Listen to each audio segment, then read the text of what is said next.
Good morning, good morning, good morning, everyone. I will be talking about studying for the lactation consultant exam and just some of the things that I did.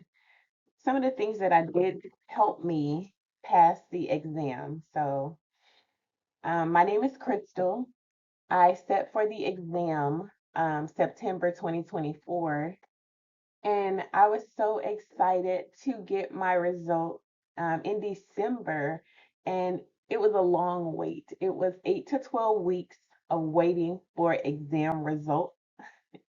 And they made us wait until the second week of December to find out if we passed or failed an exam that we set for in September. It was a long wait, but after getting my results, I was just so excited to find out that I passed. So let's get into this.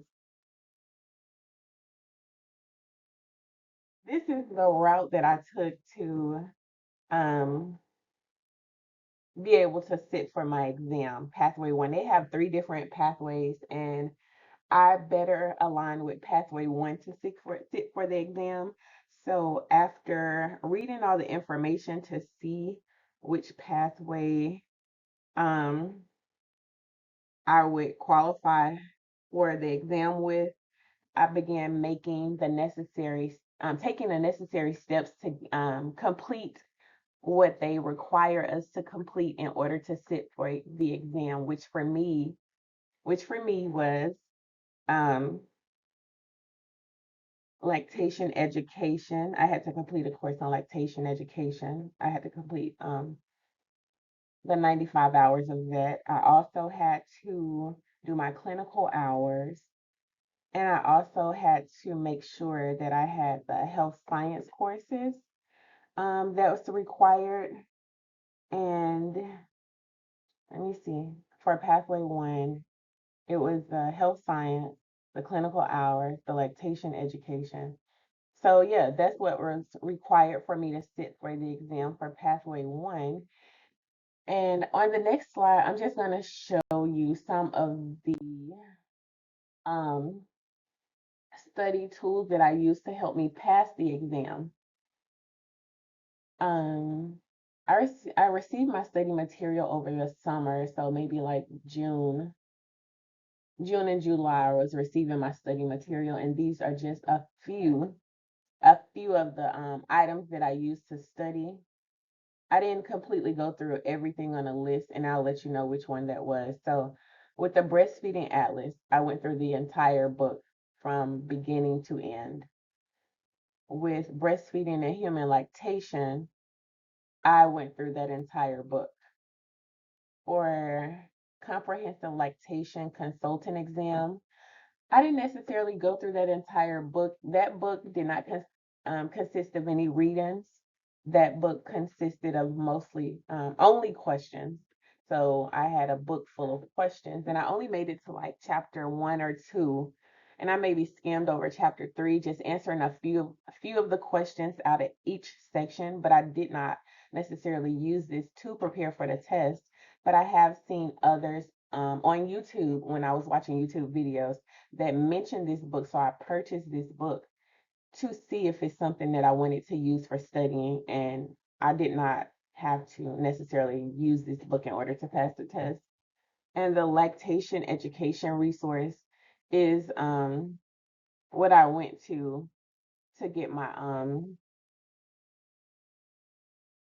get my educational hours that were required, and to also they had a lot of videos up, a lot of information. It was overall a great package that was purchased.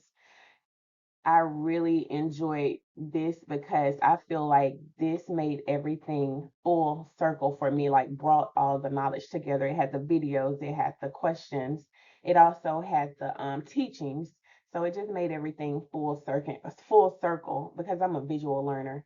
In addition to the books that I use, the Breastfeeding Atlas and the Breastfeeding and Human Lactation 6th edition. And just a few things I did for studying.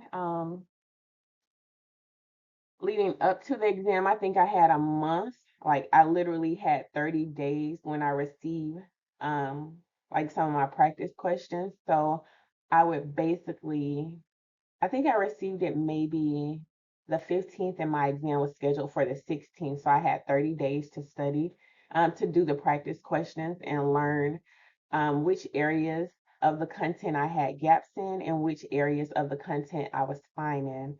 So I did 25 questions per day, even if that meant me waking up at 4 a.m. or 5 a.m. to get those questions in. I know what type of learner I am. I know when I learn best.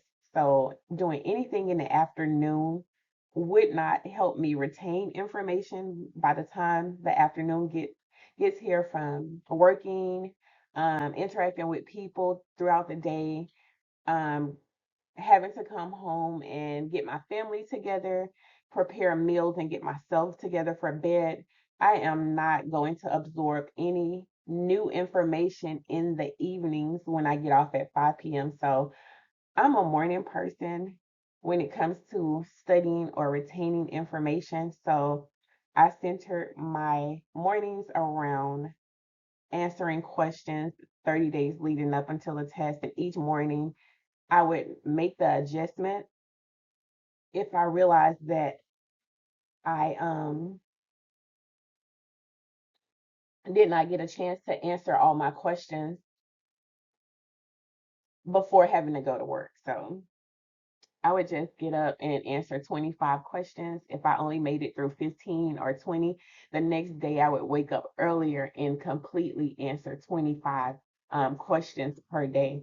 And that's what I did leading up until my exam. And then after seeing the questions that I got wrong, it would explain why I got it wrong or why I got it right or what's the reason behind it for the answer. And I like that because it helps bridge the gaps. And then I would go back and read the breastfeeding atlas if I got any of the questions wrong to make sure that the information was aligning. So for me to read it twice or for me to look up a video about the information help bridge any holes in my learning that I may have had leading up to doing the practice question. So the next thing that you have to be mindful about is time management, just making sure that you allow and allocate enough time throughout your day, um, or in the mornings or the evenings to prepare for the exam. You want to allocate enough time. You want to get through 25 or 30 questions a day or 50 questions a day because the exam consisted of 175 questions and they gave me a 4 hour time frame to take the exam. So I wanted to make sure that I gave myself enough time to read or reteach myself something that maybe I missed or maybe that, was not my strong area the first time when answering the questions. And the way I really dug into the exam with studying, it was probably a little hard the way I taught myself because I dived into the questions first and then went back to review the information based off what I got wrong. So it was like I was testing myself to see what I already knew. But time management is going to be your friend leading up to the exam. And you can do it with a family. You can do it with toddlers. You can do it with, children. You just have to set that time up for yourself to prepare for the exam because you want to pass it. You don't want to have to sit for a retake. I think now some of the information that's out, if you don't pass it the first time, then you have to retake the exam, and you don't want to have to retake the exam. And last but not least, the big day. So the big day of the test, of course, I couldn't sleep, so I would wake up, I think I woke up around maybe 3 thinking about the test. Like I didn't get a good night's sleep leading up to such a big exam. But I did wake up, I answered questions. I'm not gonna recommend that you do this, but I did wake up and answer questions the day of the testing exam, my normal 3, 4 5 o'clock because I couldn't sleep. So I was answering questions. I was getting them wrong.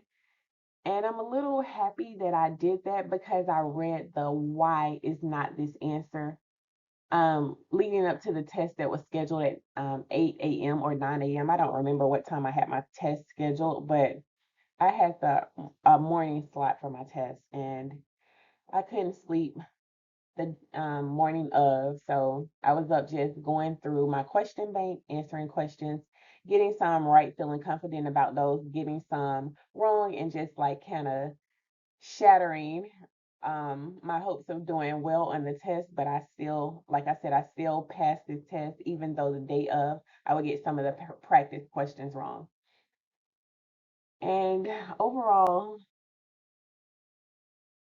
it was a lot of information for the IBCLE exam. It was a lot of information, but I really felt like I dedicated a lot of time and studying into learning, into reading, into practice questions, even though I have other responsibilities outside of the lactation education. But it was worth it in the end. It was worth it in the end. And I just want to thank you all for listening, taking in a few tips about how I studied for my exam. And I hope some of the information that I shared with you, that you can literally, take some of this information or take some of the books that I use or see which ones you like. And I hope that you can use that information to build up to your test. Good luck.